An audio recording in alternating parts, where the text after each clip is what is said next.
Hi, welcome back to the channel, Zen and Fit. Before jumping into the video, I wanted to thank all of my new recent subscribers to the channel. Thank you so much for joining. Your support is so much appreciated because it allows me to continue making content on this channel. In this video, I'm actually going to be covering actress Paula Patton. Recently, she shared a little bit about her mental health and her sobriety journey. As some of you are aware, Paula Patton is an actress. She's been in the entertainment industry for several years now.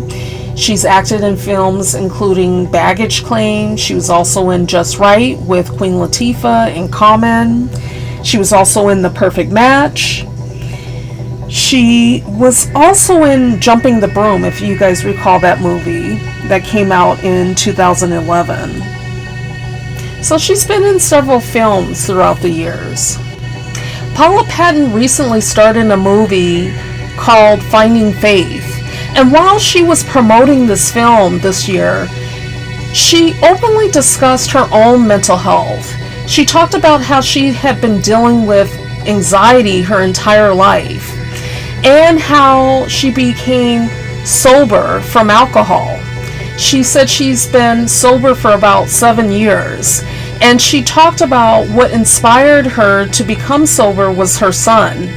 And so even during this interview, as she was discussing her own mental health and her own sobriety issues that she went through, she talked about how she related personally to the character that she portrayed in the film Finding Faith, because the character in the film actually deals with substance use, alcohol abuse, after suffering a traumatic event.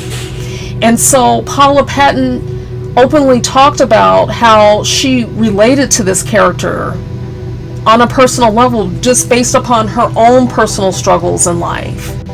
It's often common for people who are living with mental illnesses, whether it's anxiety, depression, schizophrenia, or some other mental illness, that they may seek out substances in order to cope or try to minimize their symptoms, whether it's alcohol or some other substance out there.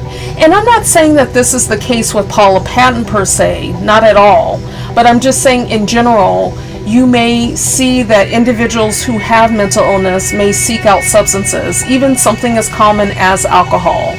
Especially for people who are depressed or anxious, they may consume alcohol because they think it's going to calm them, it's going to reduce some of their symptoms.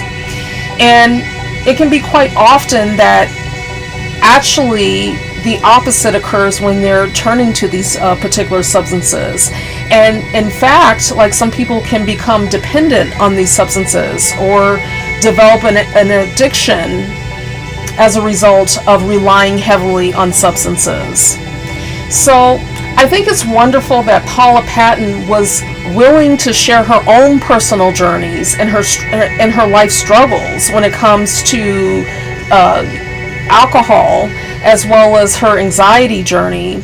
Because a lot of times when people are out there promoting films or just out there in the entertainment industry, they may be solely focused on that and they're not really discussing their own personal issues. And I think it's helpful when people, well-known individuals I should say, are willing to be open about their own personal issues, because it normalizes it more so in our society. As people see entertainers going through struggles, they can relate to that, because we're all human. We all go through different things in life. Nobody's life is perfect, and people suffer from mental illness just like individuals suffer from physical health ailments. Our mental health is a part of our health. And so I think as more people are open and willing to discuss their mental health, substance use issues, whatever the case may be, their stressors even, I think that it will become more common in society where people are willing to address these issues, because it's just a way of life. It's normal. And it's like, okay, I have this, let's see how I can deal with it, how can I address it. You can't address what you aren't willing to acknowledge. And so As more discussions surrounding mental health, substance use, stressors, all of that becomes more common in our society, only then will we see significant changes and progress when it comes to addressing our mental health needs as a society. So I just wanted to make a brief video about this. I look forward to reading any feedback or comments you may have. And until next time, please take care of yourselves, and please don't forget to hit the like and the subscribe button, and also share this video with anyone who may be interested in this type of content.